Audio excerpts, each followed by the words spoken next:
or no, I don't want to be a part of this or anything like that. So for the most part, the response was great. You know, we were able to get 2,000. What, 2,000? 2,000 surveys. That is good.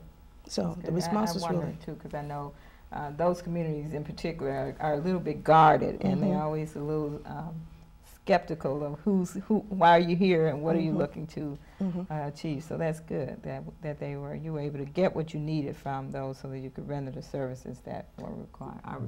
Did you find that you know, a lot of folks are afraid of even getting tested because they may be afraid that they may find something? Did you find situations like that where people just were afraid to deal with it? We did ask. Or they feel like if they ignore it, it won't happen, you know, or they won't ever see it. Severe state of denial. Right. Right. One of the questions on the survey, it asked, you know, was fear a barrier for you? Was the cost of the exam a barrier for you? Was, you know, it asked like a series of different things. And really, overwhelmingly, a lot of people said that they were afraid that would stop them from, fear would stop them from going to get their screening. So that was one important thing that we learned, and we did want to address that. So they were afraid to go get screening because they may find something. Right. And they, overwhelmingly, women knew that early detection saves your life, but it was kind of the fear of what if I do find something. Fear of not knowing, yeah. Right. So that was something that that was interesting to see, that they do have an important piece of the knowledge, but it's overcoming one of those barriers is.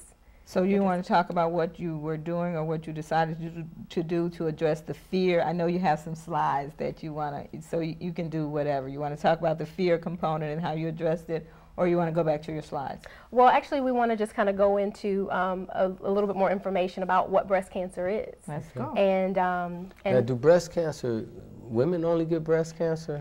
well, I'll give that question to you. Do you? I told him not to go there. Who do you think gets breast cancer more? Well, of course, women do, but men get breast cancer also. There have been cases where men have had breast cancer. So minuscule until it's probably not worth mentioning in this hour. Wait, don't be hating on the brothers now. You know, they need to be aware. They need to get screened too. They do need to get screened, and yes, you're absolutely overall right. health. Men actually do get breast cancer, but the rate at which they do is much lower than women. So about 1 in 1,000 nationally, whereas in 1 in 8 women in her lifetime will be diagnosed with breast cancer. Wow. And about every year there's about 182,000 women that are diagnosed with breast cancer, and about 40,000 of those women will die from breast cancer. Wow. So as you can see, there's a big difference in that. So there's way more women that are surviving breast cancer, but it is about 1 in 8 women in her lifetime. And specifically in Chicago, about 1,800 women will be diagnosed with breast cancer, and about 400 women of them will die from breast cancer. In a year? Yes, Pretty significant. annually. Wow. The other thing too, like the graph that we showed earlier, for Hispanic women, we know that the problem with breast cancer, it affects them as well, not just black women, but the problem is that it's hard for us to capture the data that we need to be able to show their mortality rates like we did for black women. However, we do know that Hispanic women are not able to get their mammograms like annually as they're supposed to, and also after a certain age. Right, and when they do go, they're found when their breast cancer is found. It's found at a later stage, which both of those things impact their mortality. Certainly. So, those are both important issues that we would like to talk about. So, also we have another question that we'd like to ask you. What do you know about cancer, breast cancer specifically?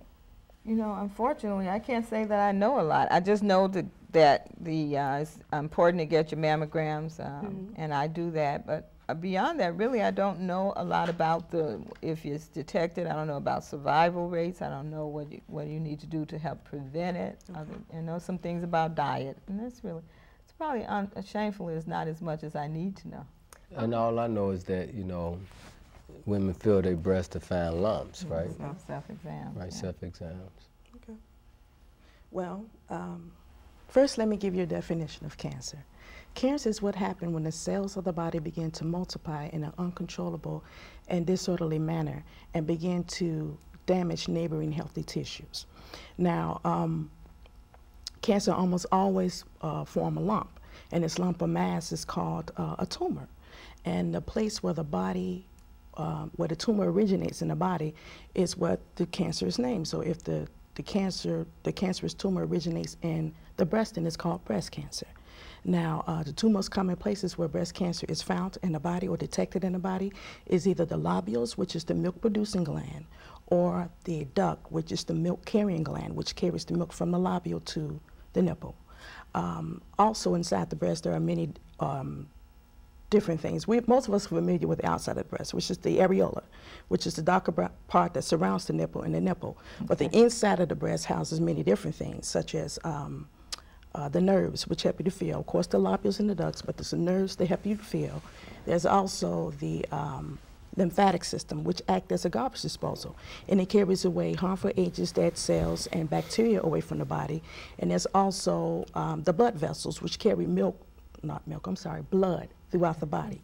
Now, those two systems play a very important role in how breast cancer spreads throughout the body, because if breast cancer gets the chance, the cancer cells get the chance to invade either of these two systems, it now has the chance to spread and set up cancer cells in other parts of the body. So essentially can hitch a ride and start to continue to wreak havoc. Yes. That's good to know. Well, I'm going to have to start calling you Dr. Taylor, man. Right, no, wow. those